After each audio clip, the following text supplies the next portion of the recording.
Suspend అయిన YouTube channel తిరిగి మళ్ళీ 1 వీక్ లోనే రీమానిటైజేషన్ అయిపోయింది. ఇక్కడ మీరు క్లియర్ అనేది చూడొచ్చు.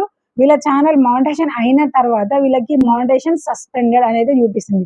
Your channel will be suspended from the YouTube partner program అని ఇక్కడ మనకి డేట్ చూపిస్తుంది. కిందనేమో మనకి దీనికి సంబంధించి దీన్ని సాల్వ్ చేసుకోవడానికి మనకి అప్పీల్ అనే ఆప్షన్ కూడా ఇచ్చింది. సో ఇక్కడ నుంచి మనం చేసిన ఒక చిన్న ప్రాసెస్ వల్ల మనకు తిరిగి జస్ట్ 7 days లోనే మనకి ఛానల్ రీమానిటైజేషన్ కూడా అయింది. ఆ మానిటైజేషన్ అయినప్పుడు కూడా మీరైతే చూడొచ్చు.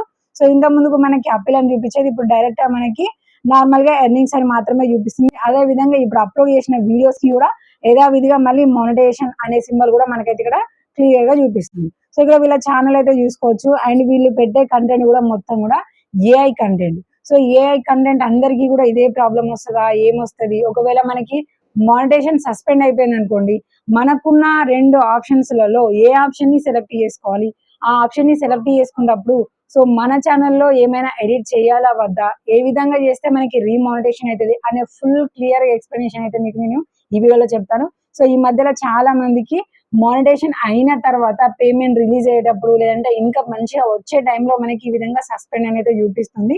సో వీళ్ళకు కూడా అదే విధంగా వచ్చింది. అంటే మానిటైజేషన్ సెటప్ అయిపోయింది, ఎర్నింగ్స్ మంచిగా అవుతున్నాయి, ఇప్పుడు పేమెంట్ వచ్చే టైంలోనే వీళ్ళకి మానిటైజేషన్ సస్పెండ్ అనేది వచ్చేసింది. సో చెప్పాను కదా, ఇక్కడ మీరు క్లియర్ గా కూడా చూసుకోవచ్చు. షార్ట్స్ కానివ్వండి, లాంగ్ వీడియోస్ కానివ్వండి, మొత్తం కూడా వీళ్ళు కార్టూన్ అంటే ఏఐ తోని జనరేట్ చేసిన ఇమేజెస్ తోని అంటే కార్టూన్ టైప్ లో వీళ్ళు క్రియేట్ చేస్తూ ఉంటారు. సో వాయిస్ ఓవర్ కూడా బ్యాక్గ్రౌండ్ లో ఇచ్చి మొత్తంగా ఒక చిన్న స్కిట్ లెక్క చేసి షార్ట్స్ కానీ లాంగ్ వీడియోస్ కానీ వీళ్ళు అప్లోడ్ చేస్తూ ఉంటారు. ఈ కంటెంట్ కి వీళ్ళకి మానిటైజేషన్ సస్పెండ్ అని వచ్చింది. సో అందులో మనకి మెన్షన్ చేసింది ఏంటంటే రీయూజ్డ్ కంటెంట్ అని చూపించింది.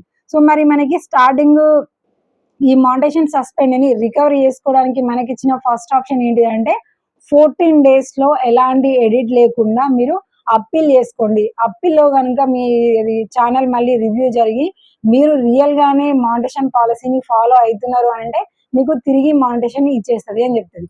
సో సెకండ్ ఆప్షన్ ఏంటంటే మీరు కనుక ఏమైనా ఎడిట్ చేసింది అనుకోండి, వీడియోస్ ని ఎడిట్ చేసుకుంటే మళ్ళీ మనకి స్టార్టింగ్ నుంచి క్రైటీరియా అనేది కంప్లీట్ అవ్వాల్సి వస్తుంది. అక్కడ కంప్లీట్ అయిపోయిన తర్వాత కింద మీరు రీమానిటైజేషన్ కి అప్లై చేసుకోండి అని చూపిస్తుంది. సో రెండిట్లో మరి మనం ఏది ఫాలో కావాలి అన్నా సరే ఫస్ట్ మనము మన ఛానల్ ని మనము రీచెక్ చేసుకోవాలి. సో ప్రతి ఒక్కరు ఓన్ కంటెంటే పెట్టినా కూడా ఎక్కడో ఒక దగ్గర మిస్టేక్ అనేది చేస్తూనే ఉంటారు. కాబట్టి డెఫినెట్ గా ఒక్క షార్ట్ వీడియోని సింగిల్ సెకండ్ కూడా వదిలిపెట్టకుండా ప్రతి సెకండ్ ని మొత్తం కూడా క్లియర్ గా చెక్ చేసుకుంటూ లాంగ్ వీడియోస్, షార్ట్ వీడియోస్ ని మొత్తం కూడా వీళ్ళ వీడియోస్ అయితే మనం చెక్ చేయడం అయితే జరిగింది. అంటే ఏఐ కంటెంట్ కాబట్టి ఎనీ టైం ఎక్కడైనా మిస్టేక్ చేసే అవకాశం ఉంటది. సో వీళ్ళు కూడా ఏఐ క్రియేషన్ అయినా కూడా కొన్ని యాప్స్ ని వీళ్ళు బై చేస్తున్నారు, కొన్నిటి దగ్గర ఫ్రీగా ఉన్న వాటిని యూజ్ చేసుకొని వీళ్ళు వీడియో క్లిప్ అనేది క్రియేట్ చేసుకొని వీళ్ళు జనరేట్ చేసుకునేది డైరెక్ట్ ఎక్కడ ఉన్నవి తీసుకొని వచ్చి కాదు. కాబట్టి మనం మొత్తము మనకి ఏ విధంగా అయితే యూట్యూబ్ లో వీడియో అప్లోడ్ చేస్తే మనకి ప్రాబ్లం అయిపోయి మానిటైజేషన్ సస్పెండ్ అయ్యే అవకాశం ఉందో అలాంటి రూల్స్ ఏమన్నా వీళ్ళు ఫాలో అయ్యా, అదే విధంగా వీళ్ళు ఏమైనా కంటెంట్ అప్లోడ్ చేయడం ఏమైనా జరిగిందా అనేది అయితే పూర్తిగా అయితే చెక్ చేయడం జరిగింది. సో చెక్ చేసిన తర్వాత వీళ్ళ ఛానల్లో నాకు తెలిసిన క్లారిటీ ఏంటంటే వీళ్ళ ఛానల్లో మానిటైజేషన్ సస్పెండ్ అవ్వడానికి ఎలాంటి అవకాశము లేదు. ప్రతి ఒక్కటి మానిటైజేషన్ పాలసీని మొత్తం కూడా ఫాలో అవుతూనే వీళ్ళు కంటెంట్ అనేది క్రియేట్ చేస్తూ ఉన్నారు. సో మరి ఇలా ఎందుకు వచ్చింది అంటే కొన్నిసార్లు యూట్యూబ్ ఏం చేస్తుంది అంటే సో ఇక్కడ వీళ్ళ ఓన్ ఫేస్ కనిపించదు, వాయిస్ కూడా కనిపించదు. కాబట్టి అలా మనకి ఛానల్ రివ్యూ అనేది జరగడానికి కరెక్ట్ గానే ఉందా లేదా అని తెలుసుకోవడానికి మాత్రమే కొన్నిసార్లు అలా చేస్తుంది. సో ఇప్పుడు ఇక్కడ నేను వీళ్ళ వీడియోస్ అన్ని కూడా చెక్ చేశాను. చెక్ చేసిన తర్వాత నాకు తెలిసిన విషయం చెప్పాను కదా, ఎలాంటి ప్రాబ్లం లేదు. సో మరి ఎలాంటి ప్రాబ్లం లేదన్నప్పుడు మనం సెలెక్ట్ చేసుకోవాల్సింది ఫస్ట్ ఆప్షన్. అది మనం డైరెక్ట్ గా అప్పీల్ కి సంబంధించిన ఒక సెల్ఫీ వీడియో అనేది సబ్మిట్ చేయాలి. సో సెల్ఫీ వీడియో ఎలా సబ్మిట్ చేయాలంటే ఇప్పుడు మీరు కంటెంట్ ఎలా క్రియేట్ చేస్తున్నారు, కంటెంట్ ఎక్కడి నుంచి తీసుకుంటున్నారు, ఎడిటింగ్ ఎలా చేస్తున్నారు, వేరే యాప్స్ దగ్గర నుంచి ఏమైనా మ్యూజిక్స్ ని కానీ డైరెక్ట్ వీడియో క్లిప్స్ ని కానీ లేదంటే అక్కడ ఉన్న వాయిస్ ని కానీ మీరు ఏమైనా సేకరిస్తున్నారా, మీరు మొత్తం క్రియేటింగ్ ఎలా చేస్తున్నారు అనేది మీరు అక్కడ ఎక్స్ప్లెనేషన్ అనేది ఇవ్వాల్సి వస్తుంది సెల్ఫీ వీడియోలో. అదిగా మనకైతే ఆల్మోస్ట్ ఇప్పుడు ప్రజెంట్ అయితే మాత్రం ఇంగ్లీష్ లో మాత్రమే అవైలబుల్ గా ఉంది. సో మొత్తం ఛానల్లో వీడియోస్ అన్ని కూడా చెక్ చేసిన తర్వాత మీరు అప్పీల్ వీడియో అయితే సబ్మిట్ చేయండి ఈ విధంగా మీరు ఎక్స్ప్లెనేషన్ ఇస్తూ. సో దాని తర్వాత ఒకవేళ అక్కడ అప్పీల్లో కనుక ఫెయిల్ అయిపోయింది అనుకోండి, అప్పుడు మనము సెకండ్ ఆప్షన్ దగ్గరికి వెళ్ళాము. ఎందుకంటే డైరెక్ట్ ఇప్పుడు సెకండ్ ఆప్షన్ దగ్గరికి వెళ్ళడానికి ఏమైతే ప్రాబ్లం లేవు అని చెప్పారు. ఎందుకంటే రీసెంట్ వీడియోలో మీరు ఒకటి ఇదే విధంగా యూట్యూబ్ ఛానల్ అనేది రీయూజ్డ్ కంటెంట్ అని వచ్చి మానిటేషన్ సస్పెండ్ అయిపోయింది. 55,000 ఉన్న ఒక యూట్యూబ్ ఛానల్ రీసెంట్ గానే మానిటేషన్ అనేది సస్పెండ్ అయిపోయింది. వాళ్ళకి అప్పీల్ చేసే అవకాశం లేదు. ఎందుకంటే వాళ్ళు ప్రాబ్లమ్ అయ్యే విధంగానే కంటెంట్ అప్లోడ్ చేసిండ్రు కాబట్టి అక్కడ స్టార్టింగ్ ఆప్షన్ ని మనం సెలెక్ట్ చేసుకోలేకపోయాం. సో ఇక్కడ కంటెంట్ అనేది అంతా క్లియర్ గానే ఉంది కాబట్టి అప్పీల్ వీడియో అనేది సబ్మిట్ చేయమని చెప్పినాము. సో అదే విధంగా వాళ్ళు అప్పీల్ వీడియో అనేది సబ్మిట్ చేసిన తర్వాత జస్ట్ అప్పీల్ వీడియో సబ్మిట్ చేసినాక 48 అవర్స్ లోనే మళ్ళీ వీళ్ళకి మెయిల్ వచ్చింది. ఏంటిది? మీ ఛానల్ సక్సెస్ఫుల్ గా రీమానిటేషన్ కి అయిపోయింది, ఇక నుంచి మీ ఛానల్ ఎర్నింగ్స్ అవుతూనే ఉంటాయని మెయిల్ వచ్చింది. అదే విధంగా మనము వైటీ స్టూడియో యాప్కి వెళ్ళి చూసుకున్నప్పుడు కూడా మనకి ఇంత ముందుకి ఎంత ఎర్నింగ్స్ చేసుకున్నాము, ఇప్పుడు అప్లోడ్ చేసిన వీడియోస్ కి లేదంటే ఇంత ముందు వాటికి మానిటేషన్ బటన్ ఆన్ ఉందా లేదా, అలాగే చివరికి డాలర్ సింబల్ మీద కూడా క్లిక్ చేసుకుంటే మనకి నెక్స్ట్ పేమెంట్ ఎంత రాబోతుంది, అది ఏ డేట్ కి రిలీజ్ కాబోతుంది అనే డీటెయిల్స్ అన్ని కూడా మనకైతే క్లారిటీగా చూపిస్తుంది. సో ఇది వీళ్ళ ఛానల్లో ఎలాంటి మిస్టేక్స్ లేదు కాబట్టి అప్పీల్ వీడియో ద్వారా వీళ్ళకి ఛానల్ రీమానిటేషన్ అనేది అయింది.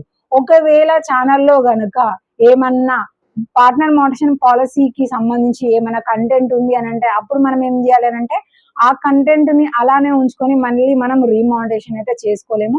ఆ కంటెంట్ అంతా కూడా రిమూవ్ చేసి మళ్ళీ క్రైటీరియా కంప్లీట్ అయిపోయిన తర్వాతనే, ఏది 1000 సబ్స్క్రైబర్స్ కాదు, ఎందుకంటే ఆల్రెడీ అది దాటిపోయి ఉంటది కాబట్టి నెక్స్ట్ మనకి కావాల్సింది వాచ్ అవర్స్ కానీ లేదంటే షార్ట్ వీడియో వ్యూస్ కానీ ఉంటది కదా, ఆ రెండిట్లో ఏదైనా కంప్లీట్ అయిపోయిన తర్వాత మాత్రమే మళ్ళీ మానిటేషన్ కి రీఅప్లై చేయడానికి అక్కడ అప్పీల్ అనే లేదంటే అప్లై అనే ఆప్షన్ అయితే ఇస్తుంది. లేకపోతే అప్పటి వరకు ఏమీ ఉండదు. కాబట్టి ఇప్పుడు ఏం ప్రాబ్లం రాలేదు కదా అనేసి మీకు ఇష్టం ఉన్న కంటెంట్ ఎవరో చెప్పి ఇలా పెడితే వైరల్ అయిపోతుంది, ఇలా పెడితే మనకి ఎక్కువ వ్యూస్ వస్తాయి అనేది కాకుండా జెన్యున్ గా మీ ఒరిజినల్ కంటెంట్ ని కనుక క్రియేట్ చేసింది అనుకోండి, చూడండి ఇంతమంది సబ్స్క్రైబర్స్ ఉండి ఇప్పుడు పేమెంట్ వచ్చే అవకాశం ఉండి కూడా వీళ్ళకి ప్రాబ్లం అయినా కూడా జస్ట్ 1 వీక్ లోనే, ఆ 1 వీక్ టైం కూడా మనకు పడడానికి రీజన్ ఏంటంటే మనం వీడియోస్ ని చెక్ చేసుకున్నాం కదా, అక్కడ మనకి టైం పట్టింది.